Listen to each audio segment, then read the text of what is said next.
ആലപ്പുഴയിൽ നടന്ന എൻ്റെ കേരളം പ്രദർശന വിപണന മേളയിൽ മത്സ്യസമ്പത്ത് പരിമിതികൾ, ഭീഷണികൾ, സാധ്യതകൾ എന്ന വിഷയത്തിൽ ഫിഷറീസ് വകുപ്പ് സെമിനാർ സംഘടിപ്പിച്ചു.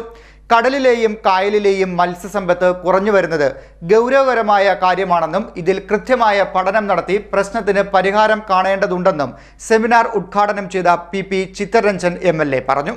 കടലിലെയും കായലിലെയും മത്സ്യസമ്പത്ത് കുറഞ്ഞു വരുന്നത് ഗൗരവമുള്ള കാര്യമാണെന്നും ഇതിൽ കൃത്യമായ പഠനം നടത്തി പ്രശ്നത്തിന് പരിഹാരം കാണേണ്ടതുണ്ടെന്നും പി ചിത്തരഞ്ജൻ MLA പറഞ്ഞു. എൻ്റെ കേരളം പ്രദർശന വിപണന മേളയിൽ മത്സ്യസമ്പത്ത് പരിമിതികൾ, ഭീഷണികൾ, സാധ്യതകൾ എന്ന വിഷയത്തിൽ ഫിഷറീസ് വകുപ്പ് സംഘടിപ്പിച്ച സെമിനാർ ആലപ്പുഴ ബീച്ചിൽ ഉദ്ഘാടനം ചെയ്യുകയായിരുന്നു MLA. ഒരു കാര്യം യാഥാർത്ഥ്യമാണ്. ഇന്നിപ്പോൾ രണ്ട് മേഖലയിലും, തീരത്തുമുണ്ട്, കായലിലുമുണ്ട്, നമ്മുടെ മത്സ്യസമ്പത്ത് പലതും അന്യമായിക്കൊണ്ടിരിക്കുന്നു എന്നുള്ളത് യാഥാർത്ഥ്യമാണ്. ഇപ്പോൾ കടലക്കാരുവാണെങ്കിൽ കുറേ മാസങ്ങളായിട്ട് ഒരേ നിലയിൽ നിന്ന മത്തിയാണ് ഉണ്ടായിരുന്നത്. ഇന്ന് ഞാൻ വലിയ മത്തി കണ്ടു. ഞാൻ അത്ഭുതത്തോട് നോക്കി. കാരണം ഇവരെ കണ്ടിട്ട് കുറേ കാലമായി. അവ തിരക്കിയപ്പോൾ കൊല്ലത്തുനിന്ന് വന്ന മത്തിയാണ്. നല്ല മത്തി ഇന്ന് വന്നിട്ടുണ്ട്. അപ്പം മത്തി പൂർണ്ണമായി ഇല്ലാതായി എന്നൊരു പ്രചരണത്തിന് ശരിയല്ല. മത്തി ഉണ്ട് എന്നുള്ളത് കണ്ടപ്പോൾ ആശ്വാസമായി. പക്ഷേ കുറേ കാലങ്ങൾ ഈ കൊച്ചു മത്തി തന്നെ എന്നുള്ള നിലയിലേക്ക് നിന്നു. കടലിലാണെങ്കിൽ വെള്ളം തിളച്ച് കിടക്കുകയാണ്. കടലിൽ പരമ്പരാഗതമായി ഉണ്ടായിരുന്ന ഒരു മത്സ്യവും ഇന്നില്ല എന്നുള്ള സ്ഥിതിയിലേക്ക് വരികയാണ്.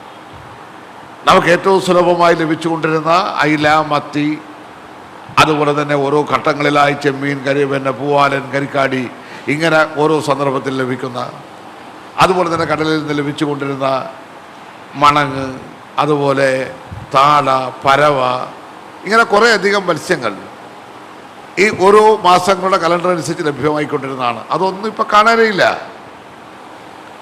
കായലിലെ സ്ഥിതി എന്താ?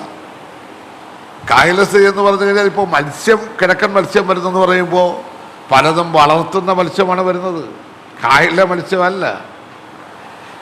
ഇപ്പോൾ സിലോപ്പിയ ഏറ്റവും കൂടുതൽ വളർത്തുന്ന സിലോപ്പിയല്ലേ? കണ്ടല വളർത്തിക്കൊണ്ടിരിക്കുന്നതല്ലേ വന്നുകൊണ്ടിരിക്കുന്നത്.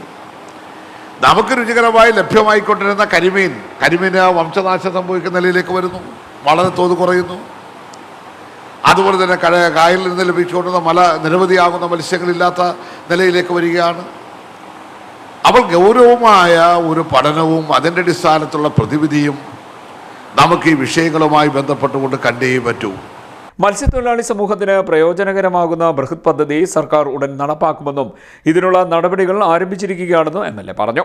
തീരസംരക്ഷണവും മത്സ്യസുരക്ഷയും എന്ന വിഷയത്തിൽ കൊച്ചിൻ സർവകലാശാല senior professor doctor M Harikrishnan, കാലാവസ്ഥാ മാറ്റവും മത്സ്യമേഖലയും എന്ന വിഷയത്തിൽ saint Aloysius college aquaculture assistant professor doctor N Suja എന്നിവർ ക്ലാസുകൾ നയിച്ചു. അന്തർദേശീയ കായൽ ഗവേഷണ കേന്ദ്രം ഡയറക്ടർ ഡോക്ടർ KG പത്മകുമാർ മോഡറേറ്ററായി. Fisheries deputy director Mili Gopinath, fisheries വകുപ്പ് ഉദ്യോഗസ്ഥർ തുടങ്ങിയവർ പങ്കെടുത്തു. മത്സ്യകൃഷിക്ക് അടിസ്ഥാനമായിട്ടുള്ള ഫിഷ് മീലാണ്, തീറ്റയാണ്. തീറ്റ നമ്മൾ ഉൽപ്പാദിപ്പിക്കുന്ന കാര്യത്തിൽ പ്രാദേശികമായി ഉൽപ്പാദിപ്പിക്കാനുണ്ട്. നമ്മുടെ മത്സ്യത്തൊഴിലാളികളെയും ചെറുപ്പക്കാരെയും ഇതുപോലുള്ള യൂണിറ്റുകൾ ഉണ്ടാക്കി തീറ്റ ഉൽപ്പാദിപ്പിക്കാനുള്ള സമ്പ്രദായം ഉണ്ടാക്കണം. നമ്മളിപ്പം പൈസ മുഴുവൻ കമ്പനിക്കാർക്ക് കൊടുക്കുകയാണ്. കമ്പനി തീറ്റയ്ക്ക് പകരം പ്രാദേശികമായി നമുക്ക് തീറ്റ ഉൽപ്പാദിപ്പിക്കാനുള്ള സാങ്കേതികവിദ്യയുണ്ട്. ചെറു യന്ത്രങ്ങൾ സ്ഥാപിച്ച് ഇത് ചെയ്തു കൊടുക്കാൻ സൗകര്യമാണ്. പരമ്പരാഗതമായിട്ട് നമുക്ക് പൊക്കാളി കൃഷി എന്നുള്ള സമ്പ്രദായമുണ്ട്.